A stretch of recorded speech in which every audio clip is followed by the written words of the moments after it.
이 함께 읽은 말씀에는 아주 중요한 단어들이 몇 가지 나오고 있습니다. 아내, 그리고 남편, 자녀, 아비. 아비라는 말 가운데는 어머니라는 뜻도 포함되어 있죠. 이런 위치, 이런 자리는요, 돈으로 살 수 없는 겁니다. 하나님께 주신 선물이고 하나님께 주신 기회입니다. 그 어떤 세상의 위치와 바꿀 수 없는 아주 소중한 자리입니다. 이렇게 맺어진 사람들을 가족이라고 부릅니다. 가족. 제가 설교를 준비하면서 가족이라고 쓰고 읽는데 그냥 부르기만 해도 기분이 참 좋더라고요. 이보다 더 귀한 것이 있을까요? 가장 원초적이며 가장 소중한 관계가 바로 가족입니다. 제가 이 말씀을 읽고 또 읽는데 주님은 우리들이 가족관계 안에서 아름답게 또 행복하게 살기를 원하신다는 것을 다시 한번 마음으로 느꼈습니다. 여러분, 이 각박한 세상 속에서, 어려운 세상 속에서 좋은 일에는 박수 쳐주고 힘든 일에는 함께 울어주고 쓰러지면 일으켜주고 그리고 낙심될 때 마음에 용기 주며 살도록 우리를 가족 안으로 묶어주셨다는 것이죠. 그런데 아무리 좋은 보약 같은 음식이라도 이게 상해버리면 치명적인 독이 되는 것처럼 이렇게 좋은 가족 관계도 이게 아주 마음을 힘들게 하면 세상에 그것만큼 견디기 어려운 게 없다는 겁니다. 가까이 있으면 그렇게 좋은 관계가 가족 관계인데 이게 어려워지면 가족만큼 사람의 마음을 힘들게 하는 사람도 없다는 거죠. 함께 읽은 골로새 3장 18절부터 21절까지는요 가족 법전과 같습니다. 민법이 있고 형법이 있는 것처럼 이것은 가족법입니다. 오늘 말씀이 선포될 때에 여러분 우리의 생각을 잠시 접어두고 이 말씀 순종하게 해달라고, 말씀대로 살게 해달라고 기도하는 마음으로 메시지를 듣기를 주님을 선포합니다. 제가 언젠가 이 말씀을 쭉 읽어가는데 글쎄 아내들아 남편에게 복종하라 했더니 아내들이 아멘 해야 되는데 남편들이 아멘 하더라고요. 그러면 안 됩니다. 그랬더니 다음에 남편들아 아내를 사랑하며 괴롭게 하지 말라 했더니 그 앞에서 아멘한 남편의 소리보다 더 크게 아내들이 아멘 하더라고요. 제가 깨달은 것, 남자의 목소리는 여자의 목소리를 따라갈 수 없다. 오늘 말씀을 읽을 때에 아내들에게 말할 때 아내들이 아멘 하십시오. 그게 은혜입니다. 나에게 적용하는 겁니다. 남편들에게 말할 때 남편들이 아멘 이렇게 하는 겁니다. 네가 먼저 잘해 그러면 나도 한번 생각해 볼게, 이건 아닙니다. 자, 말씀을 읽겠습니다. 첫 번째는 아내들에게 말씀합니다. 남편에게 복종하라. 자, 18절 말씀 함께 읽겠습니다. 시작. 아내들아 남편에게 복종하라. 이는 주 안에서 마땅하니라. 아내들에게 남편에게 복종하라라고 말씀하십니다. 이것이 마땅하다. 마땅하다는 것은 옳다. 이거 옳은 일이다라는 겁니다. 이 힘들어도 옳은 일을 갈 때 관계가 참 좋아지는 거죠. 이 복종이라는 말이 나오는데 굉장히 강한 어조로 다가왔습니다. 복종하라. 강한 말입니다. 실제로 강한 말입니다. 순종하라는 말씀이죠. 근데 이 복종이라는 말이 에베소 5장 22절에 보면 아내들이여 자기 남편에게 복종하기를 주께 하듯 하라. 이게 성도와 주님과의 관계와 비슷한 이 관계입니다. 또 아버지와 아들 간의 관계에서 말하는 복종을 말하는 겁니다. 이 기본이 뭐냐 하면, 기초가 뭐냐 하면 안 하면 맞을까 봐, 혼날까 봐 그가 두렵고 떨리고 벌벌 떨면서 사는 것이 아니라 소중한 사람이기 때문에, 사랑하기 때문에 그의 말을 듣는 것. 이 복종이라는 말을 다른 것은 온유하다라고 하면 고집을 꺾는다. 사랑은 온유하며, 이것은 내 뜻을 꺾고 상대방의 뜻에 내 뜻을 맞춘다. 신기한 것은요, 이 에베소서를 읽어보면 5장 21절에 그리스도를 경외함으로 피차 복종하라. 우리 성도들도 서로서로 복종한다는 것입니다. 무슨 뜻이냐면 상대방을 내가 정말 사랑하기 때문에, 소중한 존재이기 때문에 스스로 자진해서 내 고집이나 내 뜻을 좀 꺾고 상대방의 뜻에 맞추는 것, 이것을 복종한다라고 말하는 거죠. 무서워 벌벌 떠는 것이 아니라 존중하는 마음으로 그의 뜻을 따라주는 것, 이것을 복종한다. 아내들에게 주께서 말씀하십니다. 남편에게 그렇게 복종하라라고 말씀하시죠. 우리는요, 이 명령을 딱 듣자마자 이런 생각이 듭니다. 아니, 복종할 만해야 복종하죠. 그렇죠? 생각 들키셨죠? 이 말씀을 딱 듣자마자 피해갈 궁리부터 하는 거예요. 아니, 좀 복종할 만해야 복종하지. 여러분, 말씀을 대할 때는 피해갈 이유부터 찾는 것이 아니라 말씀대로 살기를 원하면서 기도하는 마음으로 엎드릴 때 놀라운 일이 일어나게 됩니다. 이 말씀을 따라갈 때 중요한 사건이 나는데, 내가 변하든지 남편이 변하든지 누군가는 변해서 이 관계가 아름다워지는 거죠. 질문이 생겼어요. 제가 성경에 기록된 여인들 중에서 남편에게 순종하고 복종한 여인의 모델이 있을까? 세상 사람들 말고 성경이 기록된, 성경이 인정하는 여인 가운데 남편에게 복종한 그런 여인이 있을까? 그런 말씀을 읽어보니까 성경에서 인정하는 여인이 있더라고요. 그의 이름이 사라였습니다. 베드로전서 3장 5절부터 6절까지, 베드로전서 3장 5절부터 6절까지 읽어보니까 이런 말씀이 있었어요. 전에 하나님께 소망을 두었던 거룩한 부녀, 거룩한 여인들도 이와 같이 자기 남편에게 순종함으로 자기를 단장하였으니, 단장은 메이크업, 화장하는 겁니다. 겉사람을 막 꾸미지 말고 속사람을 단장하는데, 남편에게 순종함으로 자기를 잘 화장하고 메이크업한 사람이 있는데, 그가 사라가 아브라함을 주라 칭하여 순종한 것 같이 너희는 선을 행하고 아무 두려운 일에도 놀라지 아니하면 그의 딸이 될 것이라. 그의 딸은 사라의 딸, 즉 사라처럼 될 것이다. 어떻게 하면? 자기 남편에게 순종하고 아무 두려운 일에도 놀라지 아니하면. 여러분, 남편들이 얼마나 아내를 두렵게 하는 짓을 합니까? 그죠? 뭐 덮벅덮벅 무슨 계약하고 뭐 한다 하고, 그럴 때마다 그래도 주님께 하듯이 순종하면 사라처럼 복을 받는 그런 사람이 될 것이다. 그래서 제가 사라가 어떻게 남편에게 순종했는가 궁금했습니다. 그래서 창세기를 쭉 처음부터 다시 읽었습니다. 읽어보니까 사라라는 이 한 여인이 남편의 결정을 존중하고 따르더라고요. 여러 번 따르지만 대표적인 세 경우에 남편의 뜻을 잘 따라줘서, 첫째는 하란을 떠날 때 남편에게 순종합니다.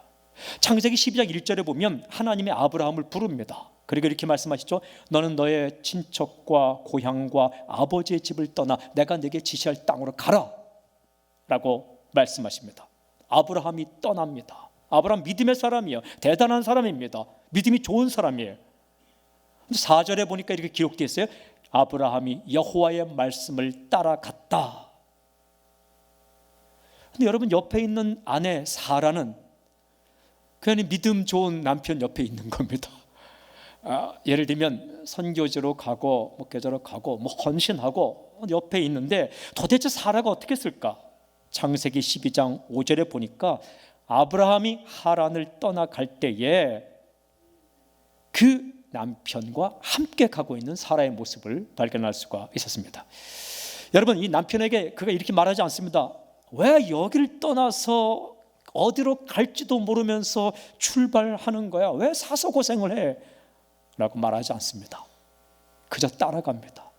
성경은 사라도 따라가고 조카로 또 따라갔다라고 기록하고 있습니다. 어려운 길을 결정하는 남편의 결정을 존중하고 사라가 그저 따라갔다. 여러분,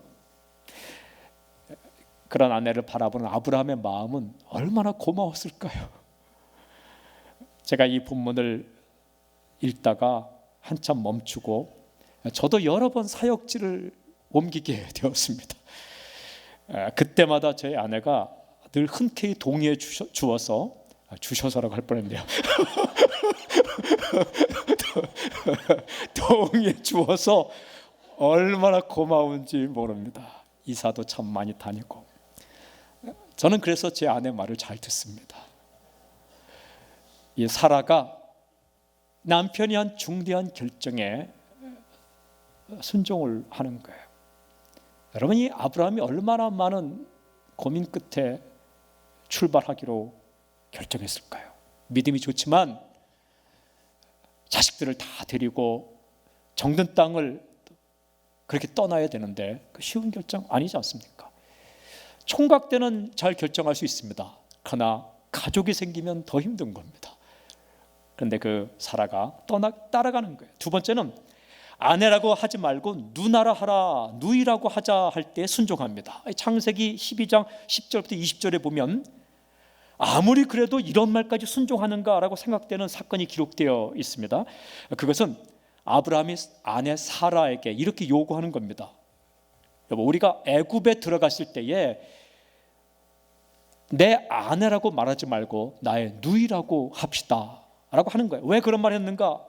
자기가 살기 위해서입니다. 왜냐하면 아내가 예쁘기 때문에 그 아내를 빼앗아 가기 위해서 자기를 죽이고 애굽 왕이 자기 아내를 데려갈까 봐 살고 싶어서 그렇게 하자는 겁니다. 이 창세기 12장 11절에 보면 이렇게 기록되어 있어요. 내가 알기에 그대는 아리따운 여인이라. 여기까지만 하면 좋은데 이제 그 다음에 이렇게 기록됐어요. 애굽 사람이 그대를 볼 때 이르기를 이는 그의 아내라 하여 나는 죽이고 그대는 살리리니 원하건대 그대는 나의 누이라 하라. 그러면 내가 그대로 말미암아 안전하고 내 목숨이 그대로 말미암아 보존되리라 하니라. 사라의 마음이 어땠을까요? 뭐 이런 인간이 다 있어? 이렇게 생각할 거 아닙니까? 그죠? 지 살라고 나를 누이라고 해서 팔아먹어? 분통이 날 수도 있는 겁니다. 아니, 머리 쓴다고 써서 생각해낸 게 고작 이런 거야? 한심하게 생각할 수도 있는 거죠. 그런데 놀라운 것은 이 사라가 남편의 생각과 이 꾀와 결정을 존중하더라고요. 물론 아브라함은 한바탕 호되게 혼납니다.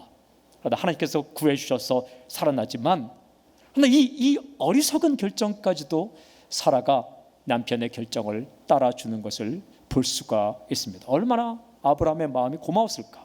세 번째는요, 남편 아브라함이 좋은 땅을 양보할 때에도 남편의 결정에 순종합니다. 창세기 13장에 보면 아브라함은 조카 롯과 함께 살아갈 땅을 이렇게 나누는 게 나옵니다. 이때 아브라함이 멋진 말을 합니다. 창세기 13장 9절 뇌가 좌하면 나는 우하고 뇌가 우하면 나는 좌하리라. 정말 멋있잖아요, 그죠? 이 남자들은 멋진 말 하다가 망하는 경우가 많아요. 이게 무슨 말입니까? 우선 선택권을 양보하는 겁니다. 롯, 내가 먼저 선택해. 나는 나머지 것 가질게. 이 재산을 나눌 때에 이렇게 말하는 거죠. 만약에 일반 보통 여인 같으면 어떻게 말할까요? 아니, 당신 미쳤어? 지금 그걸 말이라고 하는 거야? 아니, 당신이 삼촌이잖아. 고생해도 더 많이 했고 누가 봐도 당신이 먼저 선택해야지. 정신 차려 이 인간아 라고 말할 수 있는 이 순간에 성경을 찾아보니까 사라가 그렇게 말하는 게 기록되어 있지 않습니다. 그러면 우리는 사라를 존중해서 사라의 실수는 기록하지 않겠지라고 말하지만 아닙니다. 창세기 읽으면 사라가 한 실수를 다 기록합니다. 하갈을 내쫓는 것도 기록하고 이스마엘을 내쫓는 것도 기록하고. 만약에 이때 사라가 엉뚱한 이야기를 했다면 성경은 반드시 기록했을 거예요. 그런데 그런 사라의 말이 기록되어 있지 않습니다. 그냥 묵묵히 남편의 결정을 존중하죠. 언제까지 사라가 남편의 뜻을 존중해 줬을까요? 127세까지. 사라는 127세에 세상을 떠나거든요. 죽을 때까지 그렇게 순종하고 사랑하는 마음으로 뜻을 따라줍니다. 여러분, 1년 2년이 아니에요. 10년 20년이 아니에요. 127세가 될 때까지. 그런데 이 사라가 죽었을 때에 아브라함이 어떻게 하는지 아십니까? 창세기 23장 2절에 보니까 사라를 위하여 슬퍼하며 애통했다라고 기록합니다. 그러나 아내가 세상을 떠났을 때 이 아브라함이 모든 사람이 보는 앞에서 통곡합니다. 애통합니다. 그리고 성경을 다시 읽어보니까 이 아브라함이요, 자기를 사랑한 그 아내를 묻을 묘지가 없는데 떠돌아다니니까 묘지가 없을 때에 그 아내의 시신을 묻을 땅을 얻기 위해서 자기가 정말 무릎을 꿇어서는 안 되는데 햇족속 앞에서 몸을 굽힙니다. 내 아내를 묻을 땅을 좀 달라고. 그래서 막벨라 굴을 얻습니다. 그 막벨라 굴에 아내를 묻고 울고 장사를 지내죠. 아브라함이 그 아내를 끝까지 잊지 않고 사랑하는 것을 볼 수가 있습니다. 사랑하는 여러분, 우리는 이 말씀을 내가 좀 받으면 되는데 상대방이 조건이 되면 내가 그렇게 하겠다라고 미룰 때가 참 많아요. 이것도 불순종입니다. 상대방이 변할 때까지 기다리면 죽을 때까지 못합니다. 여러분, 사랑스러워질 때까지 기다리면 사랑 못합니다. 사랑은 결정입니다. 사랑은 의지예요. 오늘 한번 마음을 추스리고 이렇게 기도하십시오. 나에게 준 선물 남편을 존중하는 마음을 내게 주시고, 그리고 뜻을 좀 존중해 줄 수 있는 그런 영성과 그런 결단을 내게 허락해 주십시오. 기도하는 마음으로 말씀을 받으십시오. 놀라운 일이 일어날 것입니다. 우리의 상식대로 움직일 때 놀라운 일이 일어난 것이 아니라 말씀대로 움직일 때 놀라운 일이 일어나게 될 것입니다. 여기까지 설교하고 마치면 안 되죠. 안 되죠. 정말 안 되죠. 남편들에게 말합니다. 두 번째는 아내를 사랑하며 괴롭게 하지 말라. 제가 이 말씀을 읽어보니까 아내는 남편 말 잘 안 듣고 남편은 아내를 괴롭게 하는가 봐요. 옛날이랑 지금 똑같아요. 여러분, 19절 읽겠습니다. 19절 함께 시작. 남편들아 아내를 사랑하며 괴롭게 하지 말라.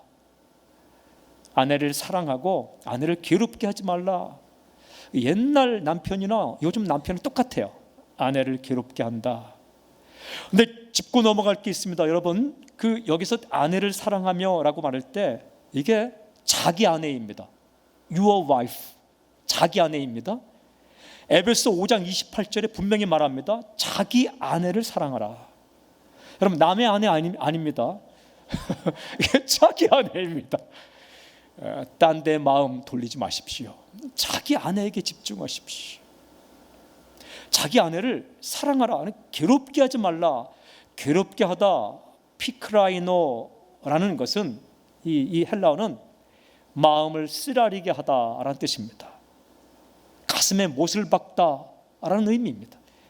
눈물 나게 하다라는 겁니다. 마음 아프게 하다라는 거예요. 속을 긁다, 이게 괴롭게 하다라는 단어의 의미이죠.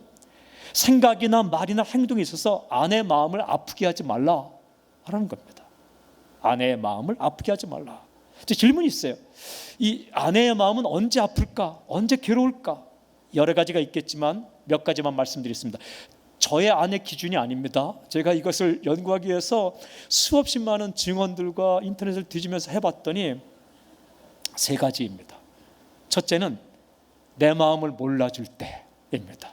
내 마음을 몰라줄 때 아내가 괴로운 거예요.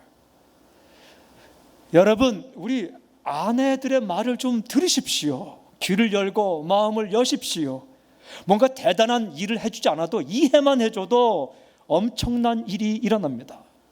아니, 뭐가 힘들어? 라고 말하지 말고, 아, 그랬구나, 힘들었구나, 이렇게만 하십시오. 따라해 봅시다. 아, 그랬구나. 이것만 잘해도 맛있는 밥을 얻어 먹을 수 있습니다. 아, 그랬구나. 여러분, 나 힘들면 남도 힘든 겁니다. 나 하기 싫으면 남도 나 하기 싫은 겁니다. 이 마태복음 7장 12절에 보면 사랑의 황금률이 있는데 이렇게 말씀하십니다. 그러므로 무엇이든지 남에게 대접을 받고자 하는 대로 너희도 남을 대접하라. 이것이 율법이요 선지자니라. 무슨 뜻입니까? 늘 자기 생각대로만 하지 말고 남의 입장을 좀 생각해 보라 라는 말씀입니다. 이 남편이 언제 가장 서운한가? 아내가 내 결정을 따라주지 않을 때. 아내는 언제 가장 서운한가? 내 마음을 몰라줄 때. 입장을 좀 바꿔서 생각해 보라. 두 번째는 사랑이 식었다고 느낄 때에 아내가 마음이 괴롭다라고 이렇게 말하고 있더라고요. 사람이요, 말 한마디에 천냥빚을 갚는다고 이게 말이 굉장히 중요합니다. 창세기 2장을 보면 최초의 인간 아담과 하와의 아름다운 모습이 기록되어 있습니다. 정말 멋있는 장면이 있는데, 아담이 하와를 처음 봤을 때에 아담이 하와에게 하는 첫 번째 프로포즈가 이렇게 기록되어 있어요. 이는 내 뼈 중에 뼈요 살 중에 살이라, 이것을 남자에게서 취하였은즉 여자라 부르리라. 창세기 2장 23절 말씀. 이는 내 뼈 중에 뼈요 살 중에 살이라. 기가 막힌 프로포즈입니다. 그런데 창세기 3장에 가보면 이런 고백이 완전히 사라져버립니다. 2장과 3장 별 시간 차이도 없는데 바로 사라져버립니다. 침묵보다 더 무서운 말을 아담이 내뱉고 있는 것을 볼 수가 있습니다. 선악과를 따먹은 이후에 하나님이 묻죠. 아담아, 내가 왜 이런 행동을 했는가? 라고 말할 때에 알죠? 아담이 아내 핑계를 댑니다. 이렇게 말합니다. 하나님이 주셔서 나와 함께 있게 한 여자, 그가 그 나무 열매를 내게 주므로 내가 먹었나이다. 이거 그냥 정확히 번역하면 이런 겁니다. 하나님이 내게 주셔서 나와 함께 있게 하신 여자, 그 여자가 그 나무 열매를 내게 주므로 내가 먹었나이다. 물론 하와가 줘서 먹었습니다. 사실입니다. 그러나 이럴 때 이 아담이 그렇게 말하지 말고 이렇게 말했다면, 제가 잘못했습니다. 제가 하와에게 선악과를 따먹지 말라라고 계속해서 이야기해야 되는데 내가 그것을 못했습니다. 제가 제 잘못입니다 라고 말했더라면 얼마나 좋겠습니까? 참 치사하게 아내 핑계를 대고 있습니다. 아내가 무슨 생각했을까요? 하와가 무슨 생각했을까요? 모르겠어요. 이렇게 생각했겠죠. 참 치사하기 그지없다라고 생각하는 동시에 이 남자 못 믿겠다라고 생각했겠죠. 이게요, 사람과의 관계가 하늘에서 별이라도 따다 줄 것처럼 하다가 세월이 흐르니까 이제는 네가 알아서 따라 이거예요. 그리고 뭐라고 합니까? 그 별을 어떻게 따와? 이 가능성을 가지고 말합니다. 전에는 불가능한 일도 내가 따다 줄게 하는데 도대체 그 별을 어떻게 따와? 이 정신이 드는 거예요. 여러분, 그게 제정신 든 게 아닙니다. 사랑에 제정신 들면 별에도 따다 줄게, 이게 제정신이에요. 그런데 이게 정신을 차리다 보니까 별을 어떻게 따지? 그런 말 한단 말이에요. 그 별 따다가 뭐 하려고? 이 효용성을 따집니다. 효용성과 가능성을 따지다 보면 힘들어지는 거예요. 진짜 제정신은요, 불가능하게 보이는 일도 우리가 가슴의 열정을 가지고 해야 되는 거죠. 사랑하는 여러분, 기도하세요. 내 감성도 내 마음도 하나님 붙잡아 주십시오. 늘 보는 사람이지만 10년 20년 되었지만 주님, 내 마음이 식지 않도록 붙잡아 주십시오. 세 번째는 언제 괴롭고 가슴 아픈가? 폭력을 당할 때입니다. 절대로 해서는 안 되는 게 폭력입니다. 그중에 가정폭력, 가장 가까운 사람에게 당하는 폭력은 아주 무서운 것입니다. 언어폭력, 언어로 폭력을 가합니다. 신체폭력, 여러분, 사람은 절대로 때려서는 안 됩니다. 사랑하는 여러분, 이렇게 따뜻하게 안아주시고 품어주시고, 가장 가까운 사람을 내가 잘해주지 않으면 세상에 누가 잘해주겠습니까? 누가 내 식구에게 잘해주겠습니까? 칭찬하시고 고마움을 표현하시고 다시 한번 제정신을 차리고 가까운 아내에게 따뜻하게 대해 주십시오. 세 번째는 오늘 말씀 보니까 자녀들에게 말합니다. 모든 일에 부모에게 순종하라. 20절을 함께 읽겠습니다. 20절 함께 시작. 자녀들아, 모든 일에 부모에게 순종하라. 이는 주 안에서 기쁘게 하는 것이니라. 부모에게 순종하라. 이것은요, 아내들에게 남편에게 순종하라 하는 것보다 더 강력한 단어입니다. 아주 강력한 명령입니다. 순종하라. 제가 질문이 있어요. 부모들은 언제 마음이 어려울까? 여러 가지가 있겠지만 부모들이 마음이 어려울 1위는 뭐냐 하면 자식들이 말 안 들을 때입니다. 자식들이 말 안 들을 때 하나님은 우리에게 말씀하십니다. 자녀들은 부모님의 말씀을 듣고 순종하라. 오늘 성경에 모든 일에 순종하라, 큰 일뿐만 아니라 작은 일에도 순종하라고 말씀해요. 생각해보면 부모님께서 하시는 말씀들이 거대한 게 아닙니다. 뭐 민족을 개혁하라 이런 게 아닙니다. 그냥 작은 것들이에요. 이거 들으십시오. 예를 들면 차 조심해라. 그럼 차 조심해야 됩니다. 그러면 안전합니다. 날이 추우니까 옷 따뜻하게 입고 가라. 옷 따뜻하게 입으면 춥지 않습니다. 설령 따뜻하게 입고 갔는데 날이 더워지면 그냥 손에 들고 오면 돼요. 벗어서. 오늘 왜 이렇게 삭신이 쑤시냐? 비 올 것 같으니까 우산 들고 가라. 우리 어르신들은요, 일기예보보다 이 발목이나 이 그 뼈가 쑤시면 비가 온다, 기가 막히게 말씀하십니다. 틀린 게 아니더라고요. 그렇게 말씀하시면 그냥 우산 들고 가면 됩니다. 그거를 그냥 우산 들고 가지 않겠다고 무슨 비가 오냐고 날씨 어플을 찾아갖고 보라고 하면서 그러지 말고 그냥 우산 들고 가면 됩니다. 설령 우산 들고 가는데 비가 오지 않으면 그냥 들고 들어오면 됩니다.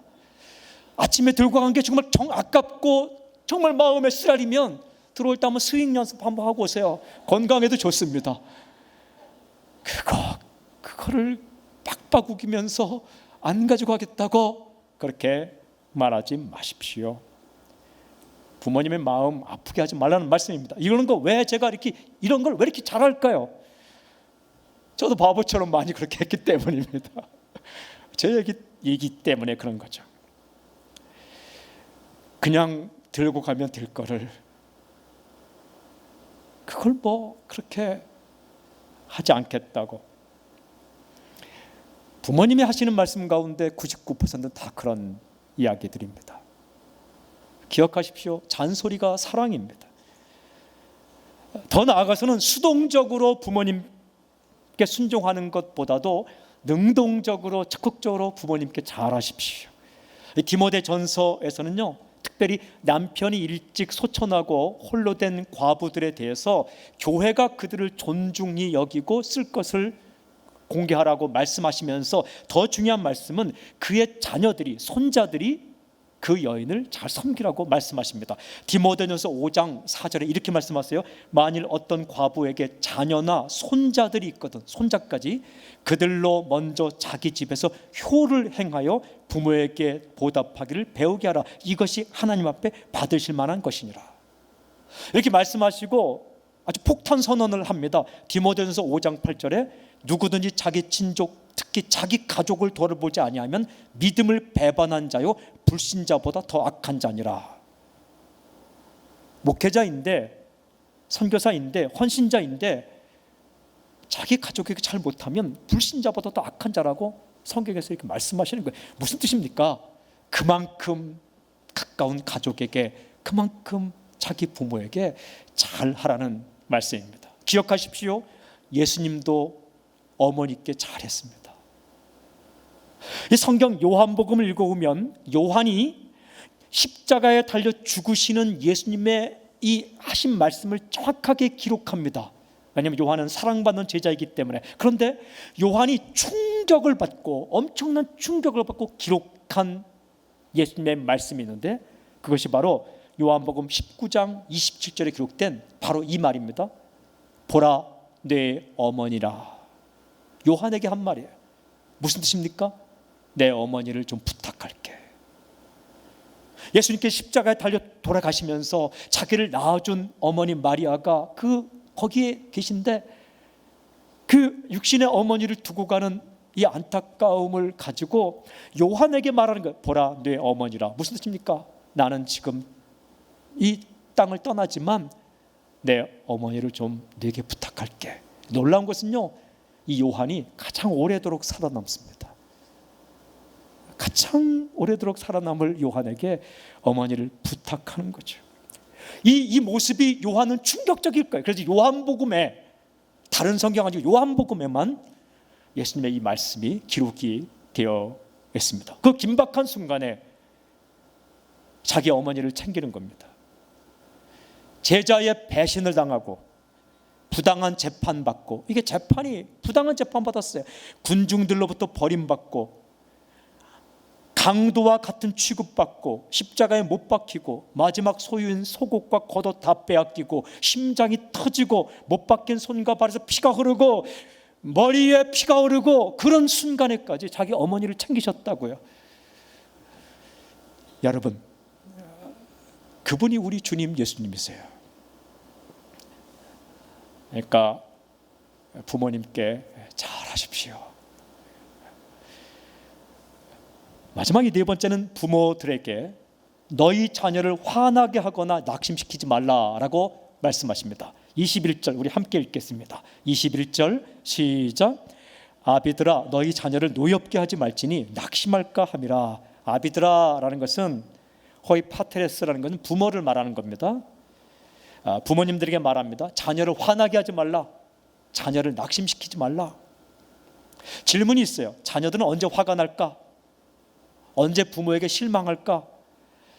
제가 이걸 알고 싶어서 그 책들과 인터넷을 쭉 하고 실제로 이럴 때 화가 난다, 자녀들을 쭉 이렇게 조사해 보니까 뭐 다 공감이 가더라고요. 5가지. 첫째는 뭐 부모가 부모에게 들들 볶일 때, 내가 가는 페이스 속도가 있는데 부모가 자꾸 빨리 하라고 그럴 때 화가 난다는 거예요. 여러분 좀 여유를 가지십시오. 몇 개월 늦게 걷는다고 큰일 나지 않습니다. 그걸 빨리 걸으라고. 구구단 조금 늦게 외운다고 계산 못하는 거 아닙니다. 말 조금 늦게 한다고 손해보는 거 아닙니다. 재미난 이야기였는데 갓난아기도 화가 난답니다. 자기가 애를 쓰고 힘써서 엄마 이거 했는데 갑자기 그 엄마가 다른 말도 해보라고, 할렐루야 해보라, 뭐 아멘 해보라 시킬 때에 엄청 화가 난답니다. 내 페이스가 있는데, 속도가 있는데 그걸 기다리지 못하고 들들 볶을 때에 화가 난다. 두 번째는 부모가 자신의 노력을 비웃을 때, 나는 최선을 다했는데 결과만 보고 그것밖에 안 되냐, 네가 그렇지 뭐 라고 말할 때에 나의 노력을 알아주지 못할 때 화가 나고, 세 번째는 부모가 나를 다른 사람과 비교할 때, 이거는 뭐 설명하지 않아도 형과 비교하고 옆집 딸과 비교하고 동생과 비교할 때 굉장히 이게 마음에 분노가 일어난답니다. 근데 형, 동생, 누나와 비교하는 건 괜찮은데 왜 난데없이 저녁 뉴스에 나온 엄청난 사람과 비교할 때 뉴스에 뭐 대단한 무슨 뭐 대학을 졸업받고 외국 가서 뭘 했다고 딱 할 때 아무 말 없이 나를 째려볼 때 화가 난다는 거예요. 넌 뭐냐? 여러분 그렇게 하지 마십시오. 그러면 자녀도 똑같이 한답니다. 자녀도 똑같이 부모를 다른 사람과 비교하는 거죠. 부메랑이 되어 돌아온다는 거죠. 여러분 자녀의 그 성격, 그 재능, 그 능력, 그 모습 누구 닮은 겁니까? 당신 닮은 겁니다. 다 좀 품어주고 인정하고 그렇게 하라는 말씀입니다. 네 번째가 부모가 옳은 말만 하고 정작 자기 자신은 엉뚱하게 살아갈 때, 그때 화가 난답니다. 다 자녀들이 보거든요. 그런데 정말 화가 날 때는 거의 70%, 80% 자녀가 화가 날 때는 무엇인가? 놀랍게도 바로 이겁니다. 5번째, 부모에게 혼날 때, 부모에게 혼날 때, 부모에게 야단 맞을 때 화가 난다. 자기가 잘못했는가 못했는가 상관없습니다. 그냥 부모에게 심하게 혼날 때에 마음에 분노가 쌓이고 낙심되고 다운된다라고 말하고 있더라고요. 혼날 때가 있죠. 잘못하면 혼나죠. 그런데요, 혼날 때, 혼내킬 때 조심해야 돼요. 혼내더라도 독한 말은 하면 안 됩니다. 너무 심하게 혼내키면 안 됩니다. 그래야 돌아오고 싶을 때 돌아올 수 있기 때문입니다. 아주 심하게 정말 완전히 박살나듯이 혼나면 올바르게 돌아오고 싶을 때 돌아갈 수가 없는 거예요. 누가복음 15장을 읽어보면 둘째 아들이 재산을 가지고 나가지 않습니까? 이 아들이 뭐 다 재산 쓰고 돼지가 먹는 열매 먹다가 누구 생각납니까? 아버지. 우리 아버지 집에는 먹을 것이 많은데 아버지 생각이 난 거예요. 아버지 집으로 돌아가자. 그리고 실제로 아버지의 집으로 돌아옵니다. 아버지가 생각난 거예요. 그런데 이 성경을 잘 읽어보면 이 아버지가 둘째 아들이 재산을 가지고 나가겠다 말하고 나갈 때에 호통을 치고 아주 호되게 혼내키는 기록이 없습니다. 할 말 안 할 말 그 아버지가 다 하지 않아요. 아마 그렇게 하고 나갔다면 아버지가 생각나서 아들이 돌아가고 싶을 때에도 마음은 있지만 쉽게 돌아갈 수가 없을 겁니다. 아버지는 늘 푸근한 존재였어요. 푸근한 존재. 저는 교회도 그런 곳이 되었으면 좋겠습니다. 조금 뭐 한 번 안 나온다고 떠나간다고 그걸지 않고 좀 넉넉하게 푸근한 아비와 어미는 그런 존재라는 거예요. 우산 같은 존재, 구름 같은 존재, 거목 같은 존재. 그럴 때에 자녀가 언제 한번 내가 좀 제대로 살아보고 싶다라고 생각할 때에 집으로 들어올 수 있고 아비의 품으로 들어올 수 있고 어머니의 품으로 들어올 수 있고 올바른 길로 올 수 있는데 그걸 한 가지 잘못했다고 할 말 안 할 말 다 하고 못을 받고 완전히 그냥 박살내듯이 하면은 돌아오고 싶어도 그곳으로 돌아오지 못하고 다른 곳으로 갈 수밖에 없다는 거죠. 옳은 소리만 하는 선생님 같은 부모가 아니라 좋아하고 응원해주는 팬 같은 부모가 훨씬 더 좋다는 겁니다. 여러분, 그렇다면 이 자녀를 어떻게 양육할 것인가? 더 나아가서 자기 생각, 자기 전통, 자기 가치관으로 말하지 말고 성경의 교훈으로 성경 앞으로 자녀들을 이끌라라고 말씀하여 에베소 6장 4절에 또 아비들아 너희 자녀를 노엽게 하지 말고 그 다음이 중요해요. 오직 주의 교훈과 훈계로 양육하라. 주의 말씀으로 양육하라. 주의 말씀 앞에 자녀가 설 수 있게끔 부단한 노력을 하라는 겁니다. 제가요 전에 교회에 있을 때에 어떤 분이 저를 찾아와서 부탁하더라고요. 목사님 성경 과외 좀 해주세요. 우리 자녀 성경 과외 좀 해주세요. 저도 수학도 가르쳤고 영어도 가르친 과외 교사였습니다. 유능한 교사였습니다.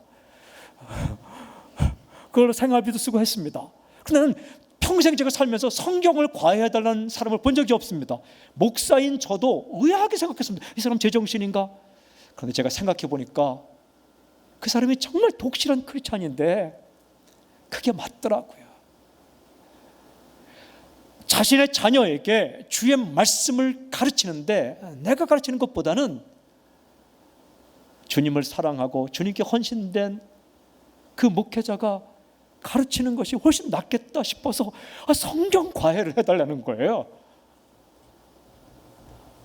제가 했다가는 큰일 나기 때문에 좋은 일이지만 제가 좋은 성경 교사를 소개시켜줬습니다. 실제로 성경 과외 했습니다. 여러분, 사람이요 사람에게 혼나면 기분 나쁩니다. 그러나 말씀에 혼나면 사람이 변합니다. 사람이 혼내키면 기분 나쁩니다. 그러나 말씀이 혼을 내면 사람이 변합니다. 어릴 때부터 우리 자녀들이 말씀을 읽고 주의 교양으로 살 수 있게끔 최선을 다하십시오. 먼저 우리가 말씀을 가까이 해야 됩니다. 먼저 내가 말씀 앞에 엎드리고 주의 교양을 따라가고 주의 훈계를 따라가고 주의 말씀을 따라가고 내가 주 앞에 부복할 때에 자녀가 보고 배울 것이며, 또한 우리가 무릎 꿇고 기도할 때 주님 나의 자녀가 세상 속에 살지만 푸른 마르고 꽃은 시들지만 영원히 변치 않는 주의 말씀을 붙잡을 수 있도록 오늘 그의 마음을 붙들어 주십시오. 그리고 그의 마음 가운데 아버지 품으로 돌아오고 올바른 곳으로 돌아올 수 있게끔 마음을 결정할 수 있도록 주님 성령이여 역사해 주십시오. 끝까지 포기하지 말고 낙심하지 말고 우리 자녀와 우리 다음 세대를 위해서 기도하고 그리고 말씀을 선포하고 내가 먼저 말씀 앞에 엎드리고 말씀을 사랑하고 말씀을 좋아하고 그리고 내가 말씀을 지키고 손해보는 것 같더라도 어렵더라도 말씀을 따라 갈 때에 그런 영적 흐름들이 우리의 자녀들에게 흘러갈 때에 여러분 얼마나 아름답겠습니까? 그게 가족입니다. 다 부족합니다. 누가 완벽합니까? 우리 다 부족합니다. 완전하지 않습니다. 그래서 가족이 필요한 겁니다. 때로는 안아주고 용기 주고 그리고 함께 울어주고 함께 즐거워하며 그렇게 살아갈 그런 공동체가 가족입니다. 성부, 성자, 성령 이 삼위일체 하나님이 서로 사랑하며 생명의 역사를 일으켜 가듯이 남편과 아내와 부모와 자식이 함께 하나가 되어 생명의 역사를 이루어가는 삼위일체 하나님의 모델을 따라 창조된 창조 질서가 바로 가정이요 가족입니다. 사랑하는 여러분, 오늘 우리 소망을 가지고 남아있는 우리의 가족들을 위해 기도하고 따뜻한 말 한마디, 사랑의 행동 하나, 그리고 우리 가슴 따뜻하게 안아주는 놀라운 역사가 있길 주의 이름으로 선포합니다. 우리 기도하겠습니다. 아버지, 우리 부족합니다. 연약합니다. 내 마음 내가 어찌할 수 없사오니 하나님, 우리의 가슴에 사랑을 부어주셔서 우리의 가정에서 우리의 가족들에게 사랑으로 행할 수 있도록 붙잡아 주시고 도와주시옵소서. 예수님의 이름으로 감사하며 기도하옵나이다. 아멘. 아멘. 우리 주님을 찬양합니다. 아멘.